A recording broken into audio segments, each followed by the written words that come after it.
Oui, salut Camille. Je continue dans mes explications là, sur le sujet de la structure parce que juste pour te donner le contexte, on a rencontré Valadon mardi après-midi avec Philippe Coenon et Muriel Bialès. Donc il est resté un peu droit dans ses bottes en disant non mais tout va bien, Pedrini c'est une star, c'est lui qui va diriger votre projet, les études, le truc, il va lui mettre un adjoint. Bon, voilà. Donc on lui a dit écoutez, un peu inquiet, mais voilà. Alors il nous a rebalancé dans la tête le fait qu'il avait été obligé de refaire toutes ses études d'exé. Donc voilà, donc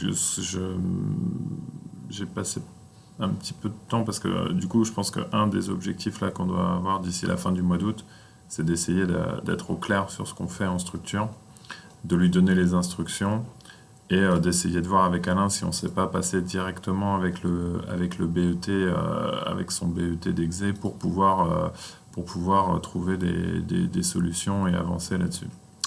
Donc, plusieurs sujets, donc je te propose de balayer les différents sujets et les questions qu'on s'est posées. Donc là, il y a ces grandes trémies-là. Alors je ne sais pas si tu étais encore là quand on s'est rendu compte de ça ou si tu étais déjà parti, mais en gros, il y a ces grandes trémies-là qui sont ouvertes. Et aujourd'hui, il était prévu de les reprendre avec un énorme HEB 400 qui tombait en plein dans le linteau de fenêtre qui fait entre 16 cm de retombée et 28 dans le meilleur des cas. Donc ça fonctionnait pas. Donc quand Clotilde a fait le rendez-vous avec Valadon et Alain Popinet, on lui a dit que ça marchait pas. D'autant plus qu'en fait cette énorme trémie là, finalement on n'en a pas besoin parce que les résas de CVC elles sont toutes petites et qu'on peut du coup les mettre une fois qu'on a curé. On a vu, tu verras sur le site, là il y a de l'autre côté de cette poutre béton là, on a moyen de passer tous les fluides qui vont bien. Donc en fait aujourd'hui ils ont percé la trémie un peu comme des bourrins, donc il faut refermer la trémie. Alors il y a plusieurs solutions. Donc Valadon là hier, avant-hier, je sais plus quand, on nous disait qu'il allait recéler des aciers et refaire un plancher en béton.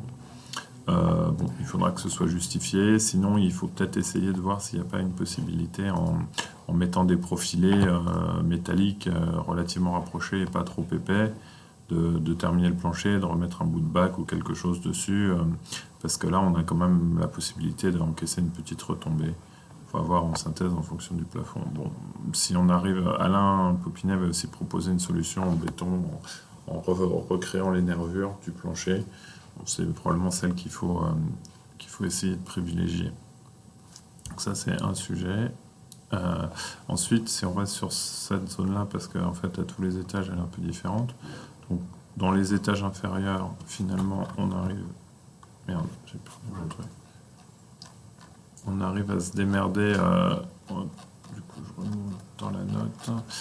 On arrive à se démerder... Donc, pareil... R plus 1, R plus 2 en pH, ça fonctionne et on commence à avoir un sujet à partir du pH N3 puisque on est censé supporter l'escalier qui fait le niveau N4, N5. Donc aujourd'hui, on a dessiné, donc pareil, avec des gros HEB 450 qui sont devant la fenêtre. On ne peut plus ouvrir la fenêtre et ils dépassent de 25 cm du linteau, donc ça ne fait pas le job. Donc là, ici, moi, ce que j'ai essayé de dessiner, là, c'est de se dire, plutôt que d'aller mettre des gros profilés qui arrivent dans les fenêtres comme ça, essayer de voir si on ne peut pas moiser les poutres BA existantes par des UPN qui ont à peu près la même hauteur que la poutre pour venir les renforcer. Donc ici et là. Et ensuite, de se dire que, donc là, j'ai dessiné la limite du faux plafond, là où il y a le pli de faux plafond. Et alors après, ça c'est à voir avec Valadon, parce qu'aujourd'hui, je ne sais pas comment est-ce que l'ingé il avait préparé ce truc-là, mais j'ai l'impression qu'en fait, il avait imaginé un escalier qui reposait sur les voiles, là, et qui créait des voiles en béton autour de la cage d'escalier. C'est pour ça qu'il a mis des gros profilés en dessous des voiles béton.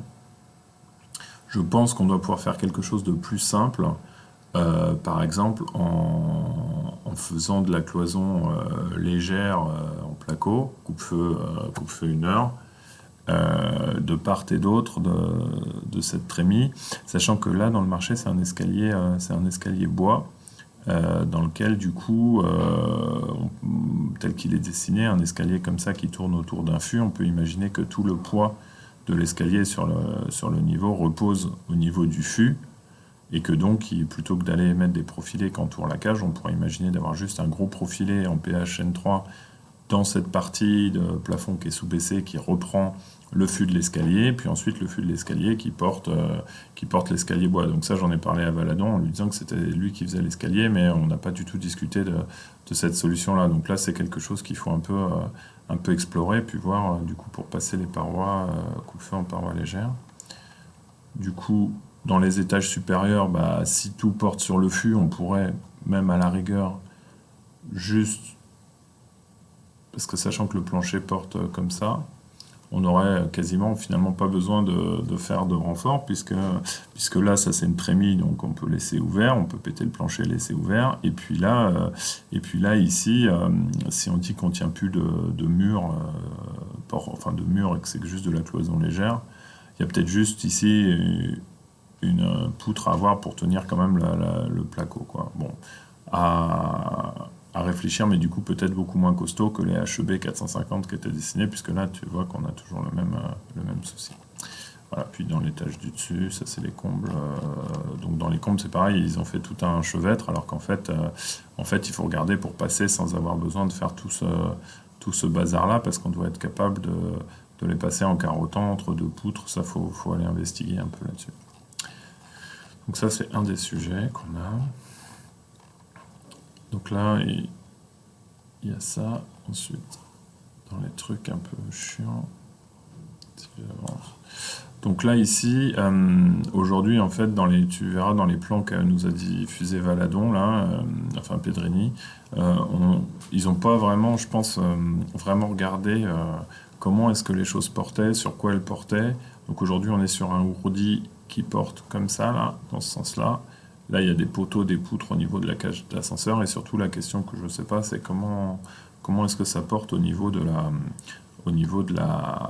trémie du monte charge qu'on va péter. Et du coup, là, tu vois, dans ce qu'ils ont dessiné, il n'y a que dalle comme fer qui reprend le truc et tout. Donc, il y a le sujet quand il y a la cage, et puis après, il y a le sujet quand il n'y a plus la cage. Donc là, ils ont commencé à dessiner des profilés métalliques, je crois, là. Des HEA 400, mais on ne sait pas trop à quoi ils servent. Donc ça, j'étais fait, parce que je voulais comprendre un peu comment ça était foutu et comment ça marchait, j'ai fait un petit relevé photo que j'ai mis en bas de la note, tu verras, voilà, où j'ai été mesurer la hauteur des poutres. Il y a des poutres de 26, de 20, voilà, pour essayer de montrer un peu comment c'était foutu. Et ça, c'est la cage de l'ascenseur qu'on garde, et puis tu as le monte-charge au premier étage qui est à côté ici, là, pour te repérer. Voilà, donc ça, il faut que lui, il arrive à comprendre comment ça marche, et puis à restreindre du coup les renforts au strict minimum en fonction de comment est foutue la structure.